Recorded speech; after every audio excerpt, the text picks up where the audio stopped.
नमस्कार, मैं हूं मंटू कुमार और आप देख रहे हैं खबर फास्ट का डिजिटल प्लेटफॉर्म। अमेरिका की खुफिया रिपोर्ट में एक बार फिर चीन की विस्तारवादी नीति और भारत के लिए उसकी सामरिक चुनौती पर चिंता जताई गई है।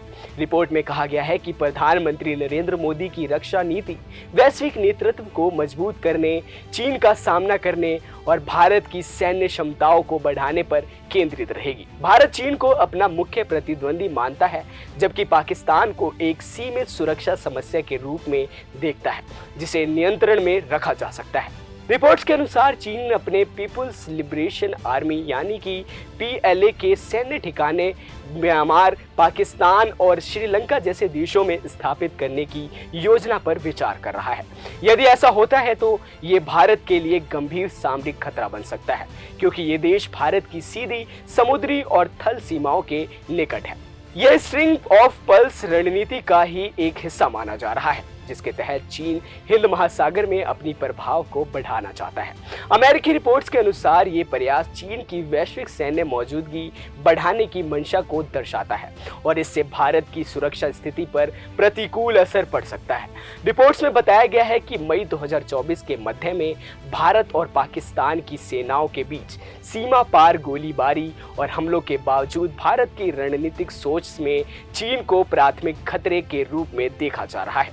भारत चीन के प्रभाव को संतुलित करने और वैश्विक नेतृत्व भूमिका को मजबूत करने के लिए हिंद महासागर क्षेत्र में द्विपक्षीय रक्षा साझेदारी को प्राथमिकता दे रहा है, जिसके अंतर्गत सैन्य अभ्यास, प्रशिक्षण, हथियार बिक्री और सूचनाओं का आदान प्रदान शामिल है। भारत ने इंडो पैसिफिक क्षेत्र में त्रिपक्षीय सहभागिता भी बढ़ाई है और क्वाड, ब्रिक्स, संघाई सहयोगी संगठन यानी कि SCO और एशियन जैसे बहुपक्षीय मंचों में सक्रिय भूमिका निभा रहा है।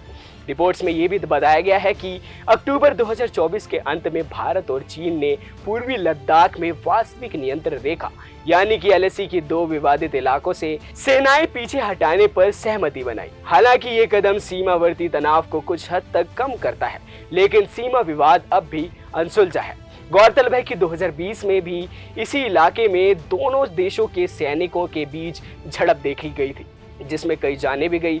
दूसरी तरफ भारत रूस के साथ अपने संबंध बनाए रखेगा, क्योंकि वे उन्हें अपने आर्थिक और रक्षा हितों के लिए जरूरी मानता है। रिपोर्ट्स के मुताबिक भले ही मोदी सरकार ने रूस से सैन्य उपकरणों की नई खरीदारी में कटौती की हो, लेकिन रूस निर्मित टैंकों और लड़ाकू विमानों के बड़े भंडार के रखरखाव के लिए अब भी भारत की रूसी स्पेयर पार्ट्स पर निर्भर रहना पड़ता है। इस वीडियो पर आपकी क्या राय है, हमें कमेंट बॉक्स में जरूर बताएं। अभी के लिए बस इतना ही। देश और दुनिया की तमाम खबरों के लिए देखते रहें खबर फास्ट का डिजिटल प्लेटफॉर्म। नमस्कार।